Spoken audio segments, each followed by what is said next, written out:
Hello students, नमस्कार। आज अपना टॉपिक है विद्युत धारा। विद्युत धारा पर आधारित जो भी क्वेश्चन हैं उनकी भी चर्चा करेंगे। साथ में इसमें जो जो चीज़ें अपने को पढ़ने के लिए आवश्यक है या जिन पर कोई भी कंपटीशन अपना अप्लाई अगर फाइट कर रहे हैं तो उसके अंदर अपने पे इस पे आधारित जो भी क्वेश्चन होंगे उनकी चर्चा करी जाएगी। ठीक है, तो जैसे मान लो विद्युत धारा में जो सबसे पहली छोटी से छोटी जो बात होगी वो होगी इसकी परिभाषा। परिभाषा पर आधारित चीज भी या यूं कह सकते हैं इस पर भी कोई क्वेश्चन बन सकता है। परिभाषा का तात्पर्य मतलब यहाँ पर क्या निकलेगा भाई। परिभाषा को अपन क्या कहेंगे भाई, किसी चीज को डिफाइन कर सके अपन अपने शब्दों के अकॉर्डिंग, उसको अपन परिभाषा बोलेंगे। तो यहाँ पर अपन बात करेंगे भाई आवेश या आयन, आवेश या आयन प्रवाह की दर विद्युत धारा कहलाती है। विद्युत धारा कहलाती है। अब देखो,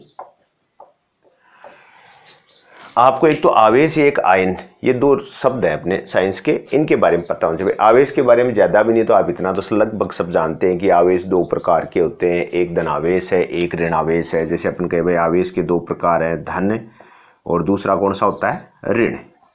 ठीक है, ये दो प्रकार के होते हैं। साथ में अपन आयन कब बनते हैं कि भाई सामान्य अपन विज्ञान में जानते हैं कि कोई भी अगर कंपाउंड है, कोई तत्व है, मतलब जो कंपाउंड है उसको अगर जैसे मान लो HCl है तो इसको अगर ब्रेक करेंगे तो H+ और Cl-, ये टूटेगा किसमें, हाइड्रोजन और क्लोरीन में ब्रेक हो जाएगा। तो ये क्या होगा, ये आयन की कंडीशन हो गई। खासकर जब अपन सेल जो सिस्टम होते हैं, बैटरी होती हैं, उनके अंदर ज़्यादा होता है आयन वाला सिस्टम, जिसको इलेक्ट्रोकेमिस्ट्री में अपन पढ़ते हैं। यहाँ पर अपन बात कर रहे हैं बेसिकली विद्युत धारा, तो आवेश या आयन।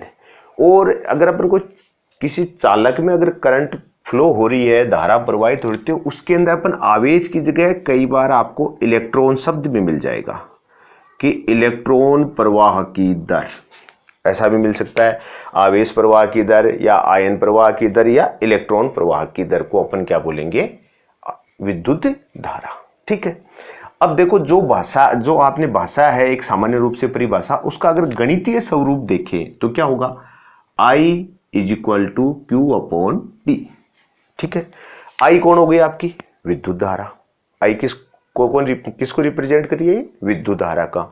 Q किसको, आवेश को। T समय को। तो जब दर की बात आ जाए ना कि भाई दर शब्द आ गया तो इसका सिंपल सा अर्थ है कि आपका समय हमेशा किस में जाएगा, भाग में जाने वाला। तो I बराबर हो गया Q/T। ठीक है, ये आपका ऐसे कह सकते हो कि विद्युत धारा का एक समीकरण है। ये क्या हो गया, आपके विद्युत धारा का समीकरण हो गया I बराबर Q/T।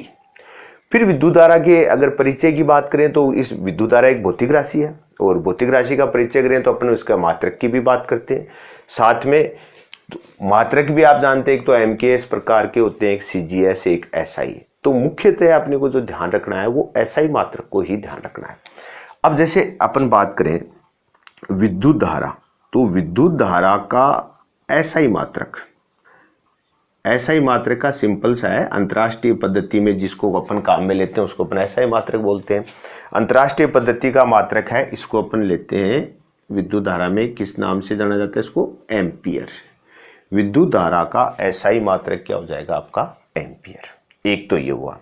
अब यहां पर देखो आवेश का शब्द आ गया, Q है, आवेश को का निरूपण किससे करते हैं, Q से। तो अपने को यह भी ध्यान रखना चाहिए कि आवेश का SI मात्रक क्या है, आवेश का SI मात्रक तो अपन बात करेंगे तो परिचित है शायद आप सभी, कूलाम। आवेश का SI मात्रक क्या होता है, कूलाम। और समय का SI मात्रक हो या MKS मात्रक हो, CGS मात्रक हो, कोई भी मात्रक हो, हमेशा क्या होगा, वो सेकंड होता है। तो यहां से अगर अपन एक और अगर यहां से बात करना चाहें कि भाई इसका अगर अपन निरूपण करना चाहें तो देखो यहां से एक चीज और बन सकती है, अपन एक मात्रक और बना सकते हैं। क्या, देखिए अपन बात कर रहे हैं भाई विद्युत धारा की, तो विद्युत धारा के अंदर अपन ने कहा कि भाई I = क्या है, Q/T। I का मान क्या है, Q/T। Q को आपने अभी कहा, इसको तो क्या कहा, एम्पियर। विद्युत धारा का SI मात्रक क्या कहा, एम्पियर। आपने चार्ज आवेश था, इसके एसआई मात्रक को क्या कहा, कूलाम, और इसके मात्रक को क्या कहा, सेकेंड। तो बताओ विद्युत धारा का एक मात्रक और है कूलाम प्रति सेकेंड, दूसरा मात्रक क्या बन गया, कूलाम प्रति सेकेंड। तो अपन कह सकते हैं कि एम्पियर बराबर क्या होगा, कूलाम अपॉन सेकेंड।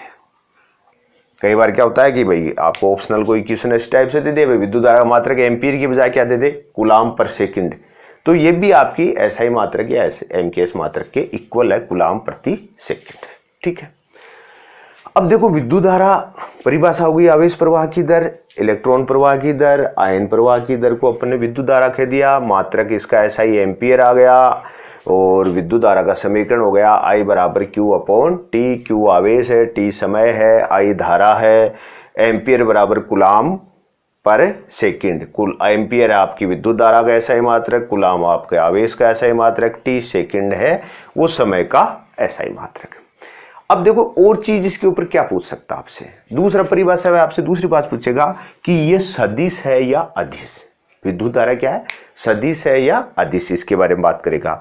तो आपको ध्यान होना चाहिए, अपन परिपथ जब आपने भाई परिपथ हल करे हैं तो परिपथों के अंदर अपन ने जरूर क्या किया कि भाई करंट की डायरेक्शन क्या बताते हैं, पर परिपथ जब हल करते हैं तो जैसे मान लो आपकी ये बैटरी है तो अपने बैटरी के बड़े वाले सिरे को प्लस मानते हैं, छोटे वाले को क्या मानते हैं, माइनस, और हमेशा करंट क्या करते हैं, प्लस टू माइनस ऐसा रिप्रेजेंट करते हैं कि विद्युत धारा कहां से निकल रही है, प्लस से तो निकलती है और माइनस को आती है। तो इस तीर को देखकर अपने कभी माइंड में कंफ्यूजन हो जाता है कि हाँ करंट की दिशा होती है पर सदिश है, मतलब दिशा होती है, और किधर होती है, प्लस से माइनस, लेकिन वो अपना मिसकंसेप्ट है। करंट एक अदिश राशि है, हमेशा ध्यान रखिएगा, विद्युत धारा एक अदिश राशि है, इसकी कोई दिशा नहीं होती भाई, विद्युत धारा एक अदिश राशि है। ठीक है ना, ये चीज आपको क्लियर होनी चाहिए कि विद्युत धारा क्या है, एक अदिश राशि है, इसकी डायरेक्शन नहीं होती। सर्किट में आप जो प्लस माइनस यूज करते हैं कि भाई प्लस से करंट निकाल रहे हैं माइनस की ओर जा रहे हैं, तो आप ध्यान रखिएगा वो सिर्फ अपन परिपथ हल करने के लिए ऐसा करते हैं, बल्कि ऐसा कुछ नहीं होता है कि विद्युत धारा कोई सदिश राशि है। विद्युत धारा के लिए आप हमेशा ध्यान रखिएगा अदिश राशि है।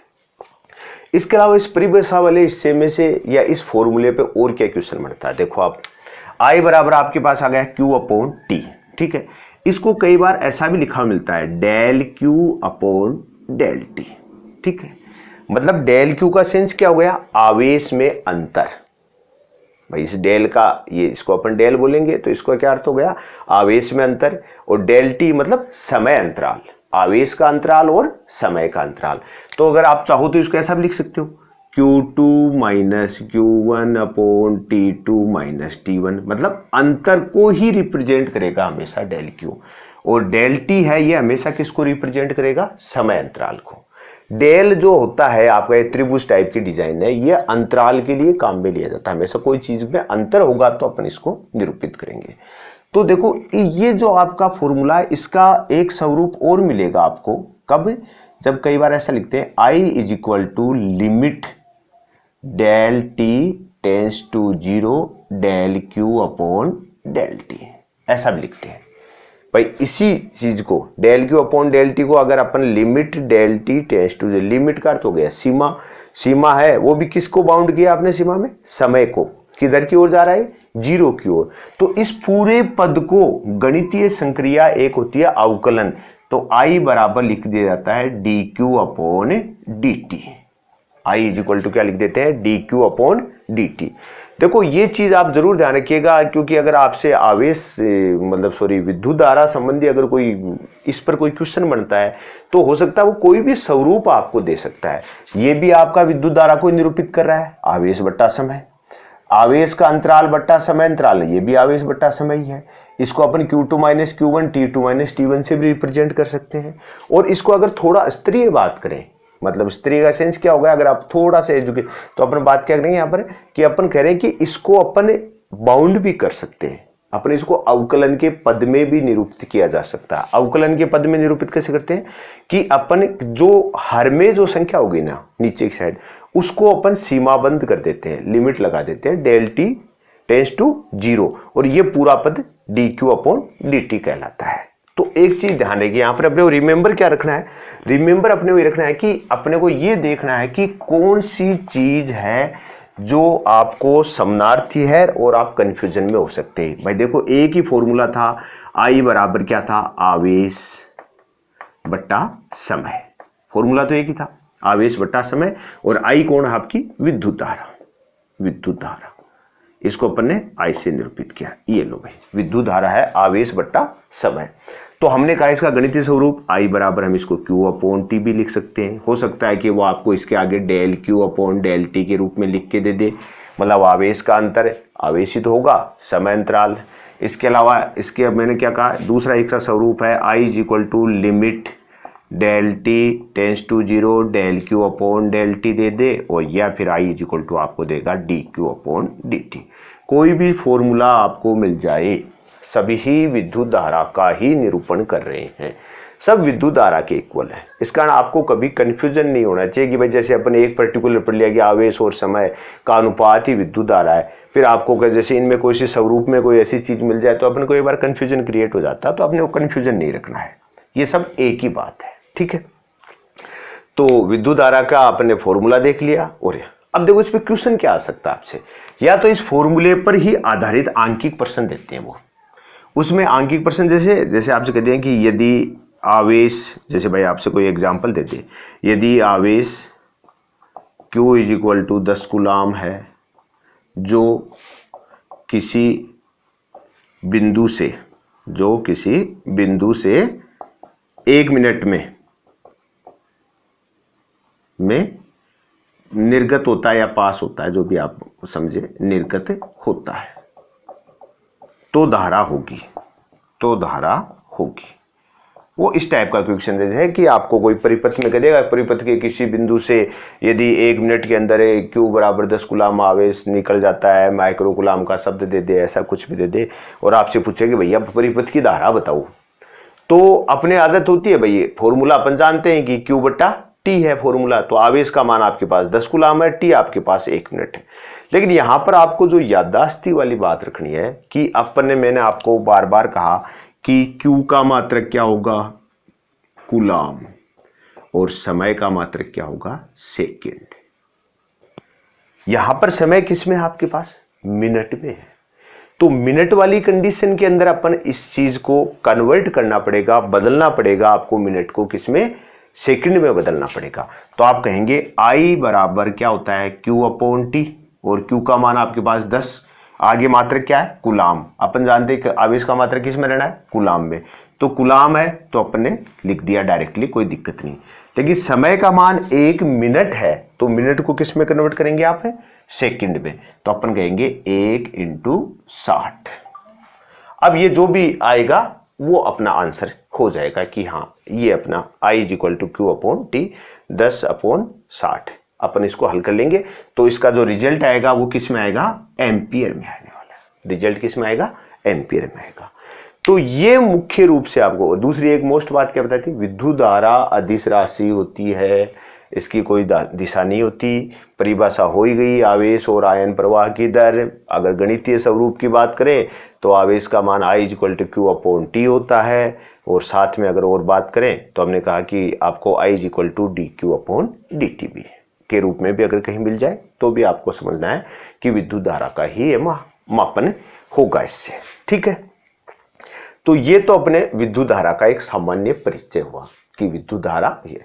अब कहानी ये है कि विद्युत धारा अपन इस टॉपिक के अलावा भी अपन जानते हैं कि भाई विद्युत धारा है, उसका मापन तो आपने देख लिया भाई एम्पियर में है, इन सब चीजों में है, लेकिन आपने एक चीज जरूर देखी होगी कि विद्युत धारा प्रवाह सिर्फ चालकों में होता है। विद्युत धारा प्रवाह किस में होता है, चालक में। चालक जो होंगे उनमें ही, चालक में विद्युत धारा प्रवाह होता है, धारा प्रवाह होता है, ये मेन बात है। मतलब कुचालक में नहीं होगा, कुचालक जो भी होंगे इसमें विद्युत धारा प्रवाहित नहीं होगी, चालक में आपकी विद्युत धारा प्रवाहित होगी। अब आपको ये देखना है कि चालक में ही विद्युत धारा प्रवाहित क्यों होती है। भाई कुचालक है, अब चालक के तो उदाहरण जानते हो, जितनी भी धातु है सारी चालक ही है, तो चालक में ही विद्युत धारा प्रवाहित क्यों होती है, कुचालक में क्यों नहीं होती, इसके बारे में आपको जानना पड़ेगा। तो एक चीज ध्यान रखिएगा, चालक जो भी तत्व होते हैं इनके अंदर क्या होते हैं, मुक्त इलेक्ट्रॉन, या तो मुक्त इलेक्ट्रॉन कह सकते हैं आप, या इसको क्या कह सकते हैं, मुक्त आवेश उपस्थित रहते हैं। जिनमें मुक्त इलेक्ट्रॉन और मुक्त आवेश उपस्थित होंगे, विद्युत का संचरण केवल उन्हीं तत्वों में होता है। इस कारण विद्युत धारा हमेशा मुक्त इलेक्ट्रॉन या मुक्त आवेश जिसके अंदर उपस्थित है उनमें होंगे। कुचालक के अंदर इनकी उपस्थिति नहीं होती, कुचालक में मुक्त इलेक्ट्रॉन या मुक्त आवेश की उपस्थिति नहीं होती, इस कारण इनमें विद्युत धारा का संचरण नहीं होता। ये चीज आप ध्यान रखिएगा।